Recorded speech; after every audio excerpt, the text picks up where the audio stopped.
Cuando algunos vieron la imagen dijeron, ay, qué guay, qué ganas de vacaciones que tengo ya, de playita. Algunos ya están pensando ya en sus vacaciones, algunos ya las tienen organizadas a lo mejor. En este tiempo ya dices tú, ya tengo preparado dónde voy a ir, ya estás pensando cómo lo vas a hacer y cómo no lo vas a hacer. Seguro que ya, no solamente eso, sino que pensaste en aquellas vacaciones que pasaste y de cómo las pasaste. La verdad que la playita invita, ¿no? La playita invita, parece un lugar desierto. Hay un chiste que hace poco que me contaba Pablo, es malísimo, pero está interesante. Dice, uno que le dice a otro, tío, lo que más me gustaría a mí en la vida es estar solo en una isla desierta. Dice, a mí también. Dice, vaya, ya estamos llenando. Claro, entonces eso tiene pinta de ser isla desierta, donde uno quiere pasar un buen tiempo, donde uno quiere disfrutar, donde uno se quiere alegrar, ¿verdad? Los lugares a los que deseamos ir o a los que deseamos estar. ¿Dónde es el lugar que quieres ir o dónde es el lugar que quieres estar y cómo quieres estar? Pero lo importante también es con quién quieres estar, porque los lugares especiales suelen ser aquellos donde hay personas, circunstancias y experiencias que los hacen verdaderamente especiales. Fíjate, a veces tenemos cosas en la Biblia que nos recuerdan que los lugares especiales, pero también por las personas especiales. Por ejemplo, te pongo un ejemplo. ¿Qué puede llegar a tener de especial que Pablo y Silas estén adorando en una cárcel y que por su tiempo de alabanza y de adoración, no de queja, que en ese tiempo eso lo recuerden ellos como un momento especial en un lugar especial? No era solamente el lugar, era lo que estaban haciendo, estaban adorando a Dios y estaban Pablo y Silas juntos, que se estimaban mucho y estaban juntos y estaban adorando. Y después lo que sucede, porque el carcelero, viendo que todas las puertas de las cárceles se van a abrir, dice que se quería matar porque pensaba que todos se iban a escapar. Y él dice, no te hagas daño porque todos estamos aquí. Esa noche el carcelero se convierte. Y ese momento especial, en un lugar especial, lo tenemos en la Biblia para que lo conozcamos. Por eso es que los lugares especiales no existen. Existen los momentos especiales con las personas especiales. El lugar más tenebroso y lúgubre, casi no lo digo, puede ser un lugar de luz si las personas que están allí están contentos los unos con los otros y felices. En este tema del hogar, de la familia, de las mamás y demás, no hace falta tener mucho dinero, hace falta tener paz. Y si es con Dios, es el todo. Eso es suficiente. Los lugares, deseamos de estar puedes estar en una playa, pero puedes estar solo. Puedes estar en un lugar como este, pero puedes estar lamentándote las penas de la vida. ¿De qué sirve estar en un lugar muy especial si no tienes con quién disfrutarlo? Entonces, el momento, las personas son lo que realmente recordamos. Yo recuerdo muchos lugares, muchas experiencias vividas en lugares. Y lo contamos una y otra vez porque de alguna manera ese momento me marcó o me alegró la vida y por eso lo cuento muchas veces. A veces sé que me repito y que me gusta contar las cosas, pero ¿saben qué? Son los momentos y no solamente es el lugar, son las personas, las experiencias, lo que vivimos. Y en el relato que hoy vamos a ver, en el texto en el que hoy vamos a meditar, vamos a ver el comienzo de un momento especial en el que nos sumergiremos durante las próximas semanas. Y no era el lugar, era lo que sucedió allí con las personas que sucedieron allí. Si os fijáis, todos los evangelistas relatan ese último momento del encuentro de Jesús con sus discípulos en la última cena. No era el lugar, era lo que allí sucedía, era la enseñanza que Jesús dejó. Y eso es lo que nosotros vamos a meditar en esta mañana y las próximas semanas. También es el acto en el que de alguna manera muchos de nosotros ya hemos participado, esperando además participar en aquel día en la gloria venidera con el Señor. Y por eso cada vez que podemos recordamos por medio de la Santa Cena lo que el Señor Jesús enseñó ahí. Vamos a leer el texto y vamos a hablar de ello. Marcos capítulo 14, versículos del 12 al 16. ¿Sí? Marcos capítulo 14, versículos del 12 al 16. Dice así la palabra del Señor. El primer día de la fiesta de los panes sin levadura, cuando sacrificaban el cordero de la Pascua, sus discípulos le dijeron: ¿dónde quieres que vayamos y hagamos los preparativos para que comas la Pascua? Él envió a 2 de sus discípulos y les dijo: vayan a la ciudad y les saldrá al encuentro un hombre llevando un cántaro de agua. Síganlo. Y donde entre, digan al dueño de la casa: el maestro dice, ¿dónde está mi habitación donde he de comer la Pascua con mis discípulos? Y él les mostrará un gran aposento alto ya dispuesto y preparado. Preparen allí para nosotros. Salieron sus discípulos, entraron en la ciudad, hallaron como les había dicho y prepararon la Pascua. Podemos asegurar que la última cena fue la Pascua o una Pascua, entendiéndose como una celebración anticipada de lo que era el Pesaj, la fiesta tradicional. ¿Se trataría de una nueva Pascua? Ya que sin borrar su significado antiguo, se añadía ahora una dimensión universal por medio del sacrificio de Jesús nuestro Señor.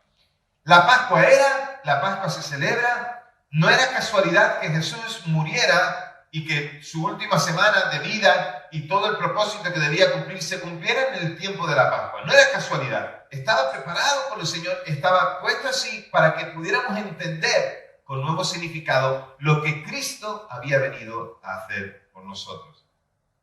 Se trataba la Pascua de una ceremonia de naturaleza religiosa que se celebraba en todas las familias de Israel. Y lo podían hacer por familias o por personas afines que tuvieran cosas en común, amigos o lo que fuera, y se reunían para compartir juntos.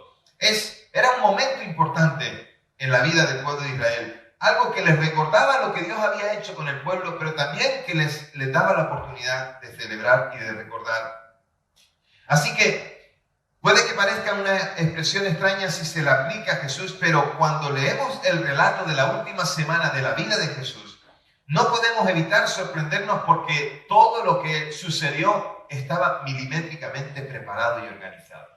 Jesús se preocupó de cada uno de los detalles y una y otra vez vemos que Jesús no dejaba las cosas para al último momento o para que sucedieran como sí, sino que todo estaba preparado. Siempre siguiendo las instrucciones del Padre, siempre a cada paso y a cada momento, a cada instante, Él siempre tenía el propósito correcto. Jesús había hecho los preparativos para que el asno, el burriquillo, quiera llamarlo como quiera, estuviera preparado y los discípulos lo encontraran para su entrada triunfal en Jerusalén. ¿Os acordáis? Y aquí vemos que todos los preparativos también se habían hecho con antelación. El texto nos dice cómo fue el momento en el que fueron y cómo encontraron a ese hombre que tenía el cántaro de agua, pero no nos dice si lo preparó antes. Jesús lo tenía todo listo. Jesús no dejaba las cosas para el último minuto, ni tampoco a la improvisación, porque había que cumplir un plan. Y tiempo atrás había hecho los preparativos para tener un último lugar para el encuentro de Él y sus discípulos, como ahí se puede entender.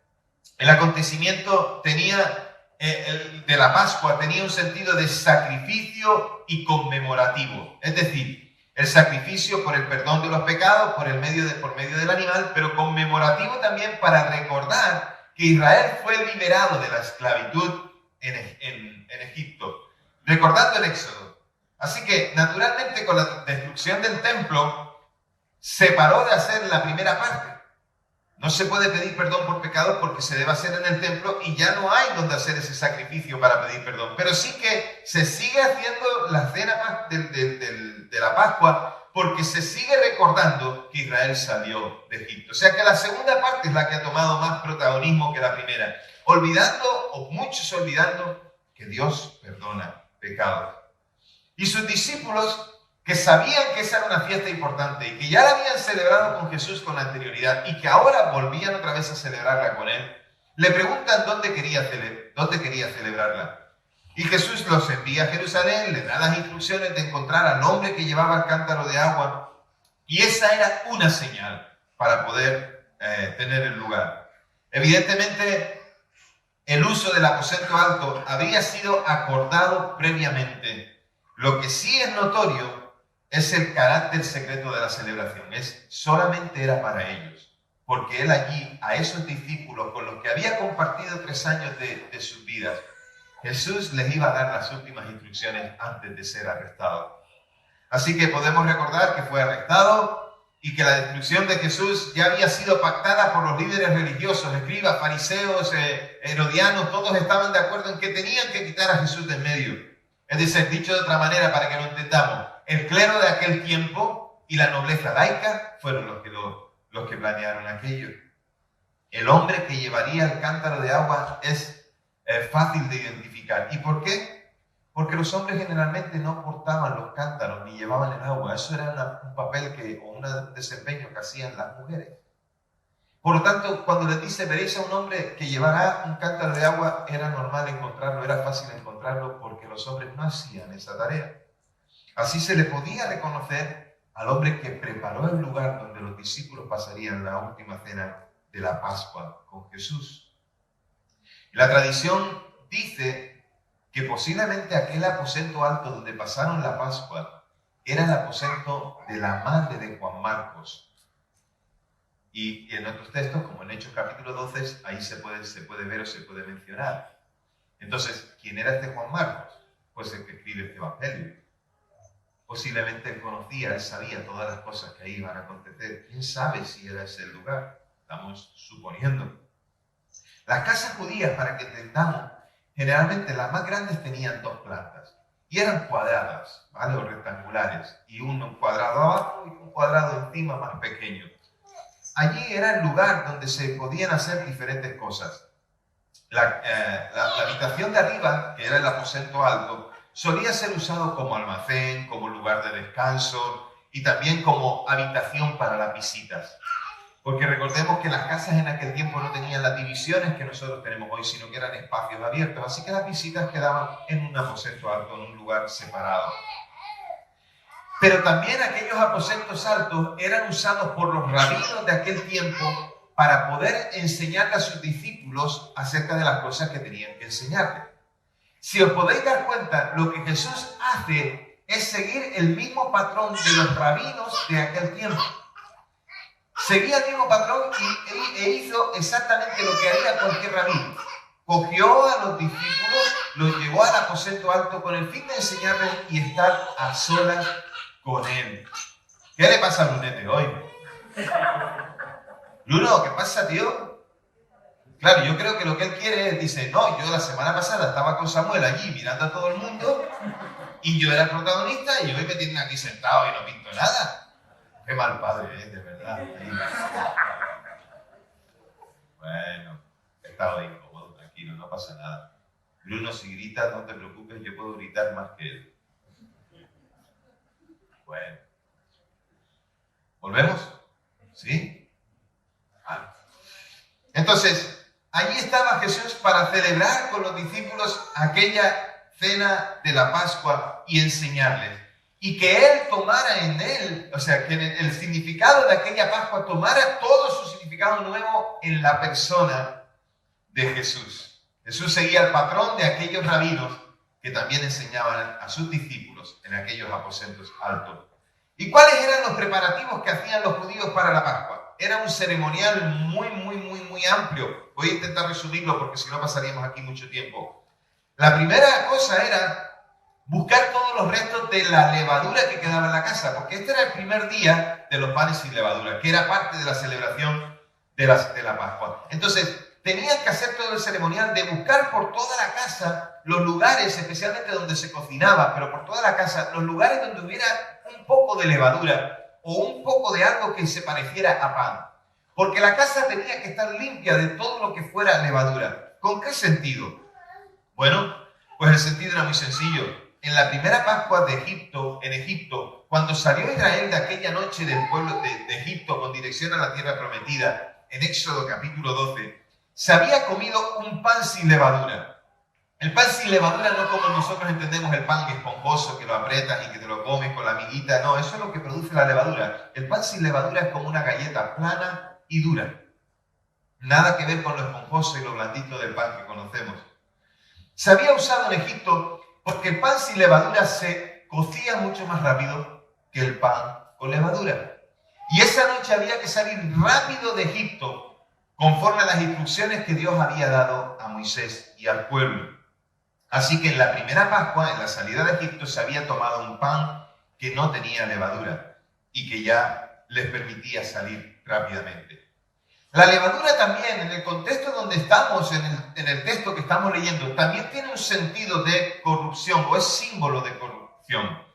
¿Por qué? Porque hace que algo tome una posición que realmente no le corresponde por sí misma, sino que la levadura lo levanta. La levadura, la masa de pan fermentada, y los judíos es masa de pan fermentada, por lo tanto los judíos identificaban la fermentación con la pudredumbre, con algo podrido. Y por eso, durante el día, durante la mañana y por la tarde, lo que se hacía en la fiesta de la Pascua era sacrificar el cordero. Todo el tiempo era ese sentido. Así que la gente iba al templo con su cordero, con su animal que iba a sacrificar, lo presentaban ante el sacerdote, lo degollaban, sacaban la sangre y presentaban la sangre como la adoración a Dios, porque en la sangre está la vida. Presentaban la sangre como adoración a Dios para pedir perdón por sus pecados y obtener la misericordia de parte de Dios. Así que cada adorador traía su propio cordero. De ahí aquello del templo, el mercado, todo el mundo comprando y vendiendo, porque cada uno que venía de muy lejos no traía su propio cordero, el que venía de cerca sí, pero los que no lo compraban allí. Y era lo que Jesús denunció. ¿Os acordáis que hemos visto esto? Así que allí estaba cada adorador con su cordero, lo sacrificaban y después de que se hacía el sacrificio y sacaban la sangre, se les traían las entrañas y las grasas y después se le entregaba otra vez el cordero ya muerto, se le entregaba al adorador para que lo llevara a su casa o para que lo llevara en el lugar donde lo iba a comer y que allí pudiera presentar. Los discípulos no tuvieron que hacer nada de esto. ¿Por qué? Porque todo estaba preparado. ¿Y por qué? Porque Jesús quería hacer una nueva enseñanza en base a la Pascua y que tenía que ver con Jesús mismo. Así que el cordero se llevaba a la casa para asarlo, nunca cocerlo, y siempre sin tocar otros elementos que pudieran traer contaminación. Todo eso era un ceremonial. Pero también se necesitaban otras cosas que eran parte de la Pascua, aparte del cordero. Se necesitaba el cordero, como ya os dije, porque además la sangre que se presentaba recordaba también la sangre con la que se marcaran los dinteles, los marcos de las puertas, ¿os acordáis? Con los que era señal de que cuando pasaba el ángel para matar a los primogénitos, en donde hubiera marcadas los dinteles de las puertas, allí no moriría el primogénito. Eso hizo todo el pueblo de Israel, murieron todos los primogénitos desde Egipto, menos en el pueblo de Israel. La segunda cosa es el pan sin levadura que ya hemos mencionado, porque lo comieron rápido antes de salir de salir de aquella tierra de esclavitud. La tercera cosa que se usaba era un tazón con agua salada, que recordaba todas las lágrimas que Israel había derramado en Egipto por su esclavitud, pero que también simbolizaba el mar rojo por el que habían cruzado milagrosamente. Otro símbolo era la variedad de las hierbas amargas, rábano, achicoria, endivia, todo hierbas amargas para recordar la amargura de haber estado en la tierra de Egipto. Y la otra cosa que se usaba, dos más, la primera, era el jaroshet. El jaroshet era una mezcla de manzanas, dátiles, granadas y almendras, una mermelada un poco amarga. Y también con ello se recordaba la arcilla que los israelitas tenían que hacer para construir los ladrillos, ¿vale?, que después se usarían en las construcciones en Egipto. Todo con mucha simbología. Le ponían palitos de canela para recordar la paja que tenían aquellos ladrillos. ¿Os acordáis cuando leímos el texto en Éxodo, cuando Moisés fue al faraón para pedir que el pueblo saliera? ¿Cómo castigó el faraón al pueblo?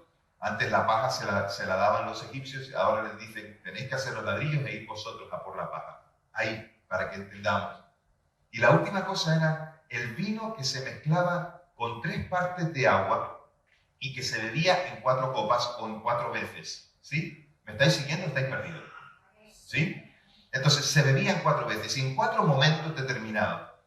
Y lo que se recordaba ahí es lo que hemos leído en el versículo 6 del libro de Éxodo al comenzar la celebración. Porque la celebración, para que todo el mundo lo sepa, no empieza a las 12:20, empieza a las 12. ¿Vale?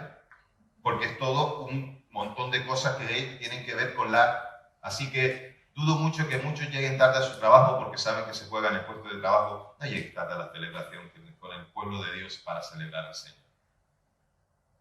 Ser responsable. No es cualquier cosa celebrar al Señor, porque es mostrarle el agradecimiento de nuestras vidas. Cierro paréntesis. En Éxodo capítulo 6 hay varias cosas que Dios le dice al pueblo. Yo sacaré, se lo dice a Moisés y Moisés lo transmite, yo sacaré de debajo de las pesadas tareas de Egipto, os libraré de la servidumbre, os redimiré con brazo extendido y con gran justicia, y la cuarta, os tomaré como mi pueblo y seré vuestro Dios. Para la Pascua, cada detalle hablaba de aquel gran día de la liberación, cuando Dios sacó a su pueblo de la esclavitud de Egipto. Y en esa fiesta, el que redimió al mundo del pecado había de tomar su última cena con sus discípulos, para mostrar que en él se había cumplido aquella Pascua. Cristo es quien con su sangre pinta nuestras vidas para que el pecado no se enseñoree más de nosotros, ni que vayamos a condenación, sino para que tengamos vida y vida en abundancia. En la sangre estaba la vida, y lo que derramó Jesús fue su sangre, presentándola como sacrificio, cordero que quita el pecado del mundo. La presenta delante del Padre para que nosotros podamos tener libertad. Libertad del pecado y la esclavitud. De alguna manera, yo también me veo reflejado en aquel lugar especial. De alguna manera, muchas veces al leer esos textos y al recordar lo que Jesús hizo, también me veo sentado en aquella mesa. Porque aquel no era solamente un lugar especial, era un momento especial. Era algo hermoso, era algo bello, era algo bueno. La Pascua tiene un significado en Cristo. La lectura y la comprensión de los textos del Antiguo Testamento y del Nuevo Testamento adquieren una nueva dimensión cuando el Espíritu Santo nos ayuda a comprender lo que dicen esos textos, pensando en que todo fue hecho por Él y para Él. ¿De quién estoy hablando? De Cristo. Cuando tú pones a Cristo en el texto, leyendo el Antiguo Testamento, leyendo el libro del Éxodo y la liberación, cuando lees el Antiguo Testamento, leyendo los relatos de la creación y pones a Cristo ahí, cuando lees los libros de los profetas y pones a Cristo ahí, el Espíritu Santo te da comprensión de muchas cosas. No entiendo cómo algunos dicen, no es que en el Antiguo Testamento no hay nada. Bueno, en el Antiguo Testamento hay muchas cosas. Muchas cosas que sin ellas no podríamos entender lo que el Nuevo nos cuenta. Sin ellas no podríamos entender el sacrificio de Jesús y todo lo que Jesús hizo por nosotros. Podemos estar tranquilos que Dios lo tiene todo preparado para nosotros. Los que hemos creído en Jesús como el Señor y Salvador de nuestras vidas, podemos estar tranquilos. Él lo ha preparado todo. Él ha dicho en su palabra, voy a preparar lugar para vosotros. ¿Para quién? Para los que han creído. Por lo tanto, puedo entender la preocupación de los que no reconocen a Jesús como su Salvador en cuanto a la eternidad. Porque no están seguros de que Jesús haya ido a preparar un lugar para ellos. Puedo entender la preocupación de muchos. Y espero que esa preocupación se convierta en tranquilidad si recibes a Jesús como Señor y Salvador y confías en Él la eternidad de salvación que Él ha prometido para ti. Iglesia, por favor, debemos buscar a Dios en nuestra intimidad para crear los momentos especiales en los que Él nos mostrará su gloria. Hazte un lugar especial. Considerar estar constantemente en el aposento alto donde Dios te revelará cosas nuevas. No es el lugar, es quien está en el lugar. Iglesia, entra a la presencia de Dios y gózate en Dios todo el tiempo. Si los discípulos no hubieran obedecido, si no hubieran hecho lo que Jesús les dijo, no hubieran podido ver, no hubieran podido escuchar, no hubieran podido aprender lo que Él tenía que enseñarles.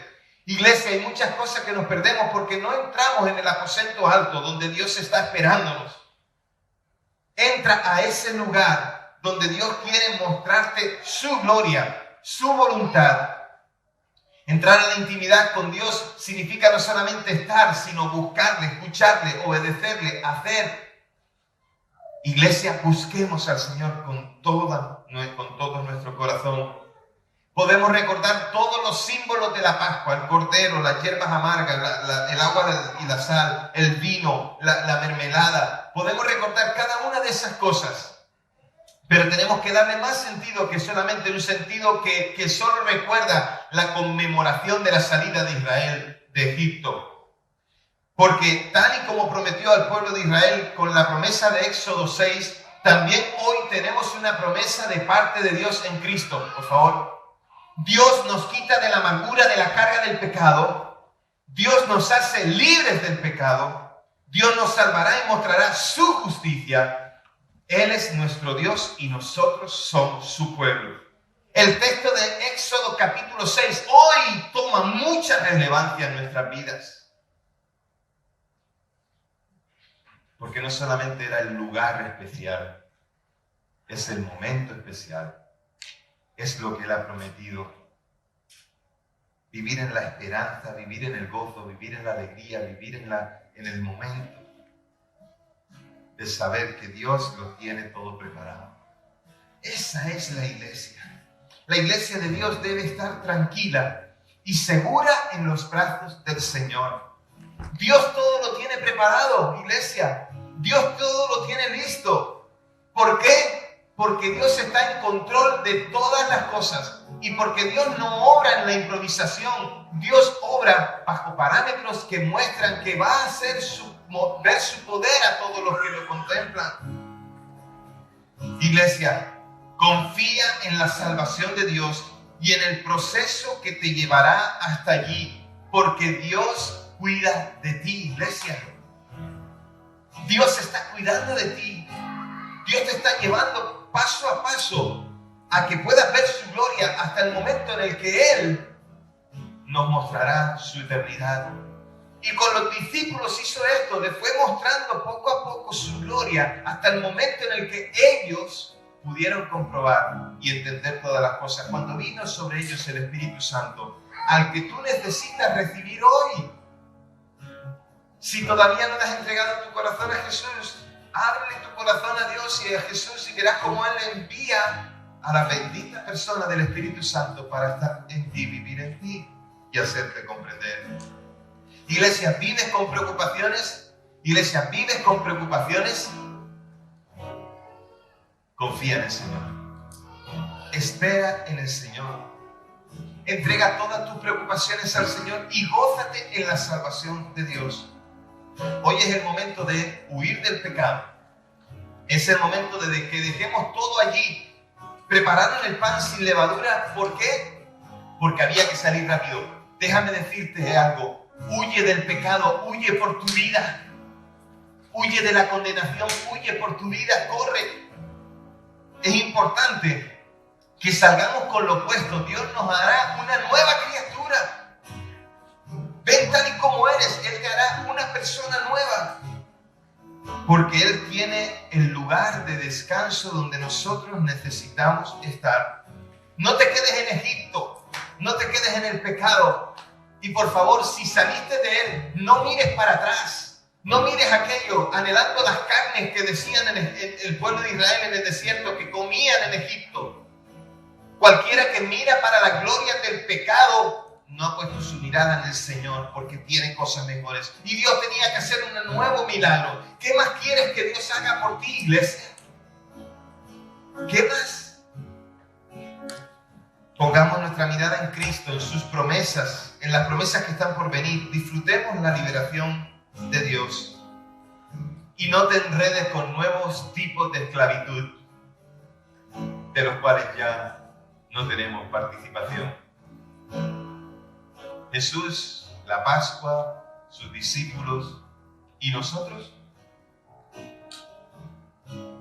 Pues nosotros también tenemos ese momento especial que fue el encuentro con Él. Nosotros también tenemos ese lugar especial que es estar con Él. Ese lugar especial que no solamente es lo que hemos vivido con Él, sino lo que prepara para nosotros. Esa imagen que hemos visto desde el principio es un lugar muy bonito en la tierra, pero ¿sabes qué? Los lugares que Dios está preparando para nosotros en el cielo son mucho mejores que cualquier cosa que en la tierra hayas podido ver. Porque no será ya el lugar, no te fijas, mira que es interesante el cielo, ¿eh? Dice Apocalipsis, calles de oro, mar de cristal, donde no habrá tribulación, ni sufrimiento, ni preocupación. Pero si el tema no es ese, es que nosotros pensamos, dices, oro, calles de oro, y se te va a la mente, dices tú, oh. Si el lugar especial es Cristo mismo, que estará allí reinando, con el que estaremos por la eternidad. Él es el que hace que el lugar sea especial. Haz que tu vida sea un lugar especial, porque Cristo habite en ella. Y ahora sí, Dios es el lugar especial donde todos debemos querer estar. ¿Has decidido acercarte al Señor con todo tu corazón? ¿Has decidido hoy decirle a Jesús, Jesús, te serviré? Jesús, te buscaré con todo mi corazón. Jesús, yo quiero estar donde tú estás.